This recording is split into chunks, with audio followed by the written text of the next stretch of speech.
All right, let's dive into one of the most brilliant and kind of counterintuitive pieces of engineering in all of human history.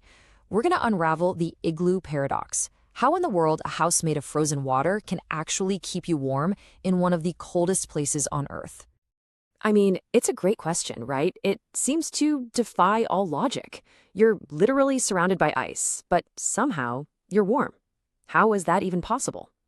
Well, stick with me, because by the end of this, you're going to understand the beautiful science behind it all. So first, you've got to picture the scene. We're talking about the Arctic, one of the most extreme environments on the entire planet. Temperatures can just plummet to a staggering minus 50 degrees Celsius. In a place with basically no trees for wood or rocks for stone, building any kind of shelter isn't just a puzzle, it's straight up a matter of life and death.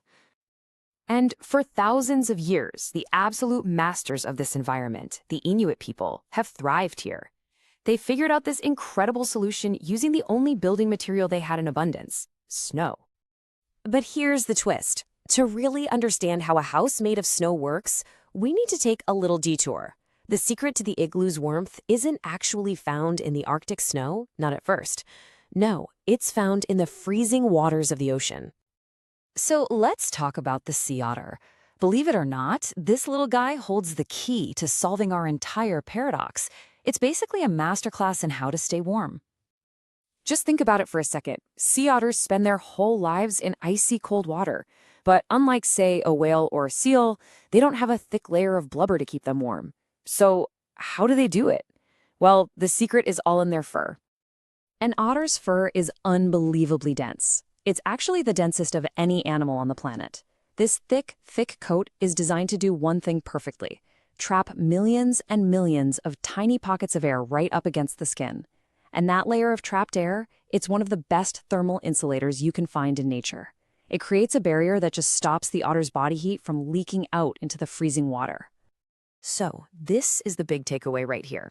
The principle is called thermal insulation. It's not the material itself that keeps you warm, it's the air it traps. That's what prevents heat from moving. You gotta remember that. Trapped air is the secret ingredient. Okay, so let's keep that idea of thermal insulation in our heads.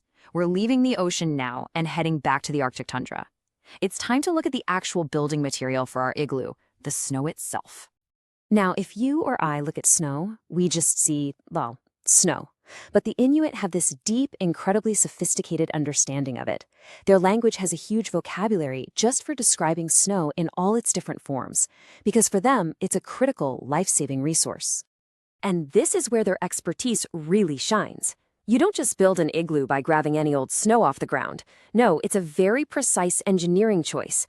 You have to find and cut blocks from a very specific type of snow, one that's been packed down by the wind. And here it is. This is the aha moment. This is why they choose that specific snow. The perfect snow for an igloo isn't a solid block of ice, not even close. It's actually about 90% trapped air and only 10% frozen water. Now, does that sound familiar? It should. The walls of an igloo are basically a solid version of the exact same principle we just saw in the otter's fur. They're built from millions of tiny trapped air pockets. That's what makes snow such a fantastic insulator. The structure isn't really made of cold, it's made of insulation. But, choosing the perfect material, that's only half the story.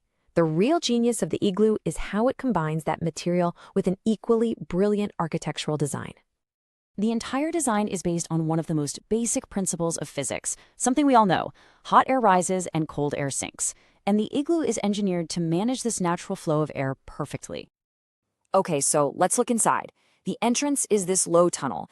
Any cold air that manages to creep in is really dense and heavy, so it gets stuck down in that pit. The main living area, where you might have a small fire for cooking and light, that's on a raised platform. And the sleeping platform, well, that's at the very top, where all the warm air from your body heat and the fire naturally rises and gathers. It's a completely passive heating system.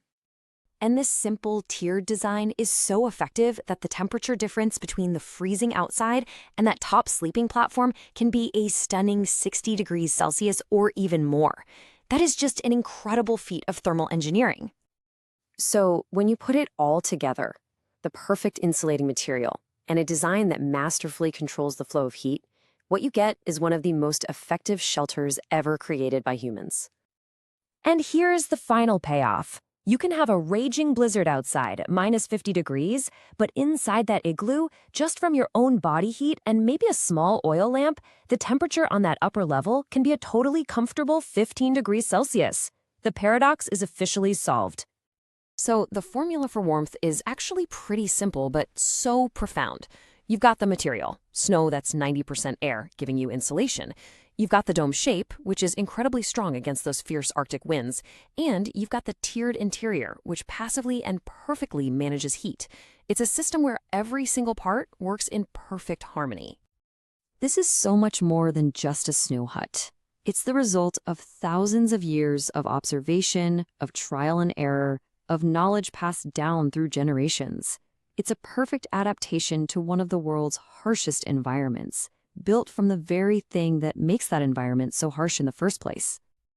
The igloo is just such a powerful reminder of human ingenuity, and it really leaves you with a final question, doesn't it? In our endless search for new, high-tech solutions, what other brilliant, time-tested wisdom from ancient cultures are we maybe overlooking?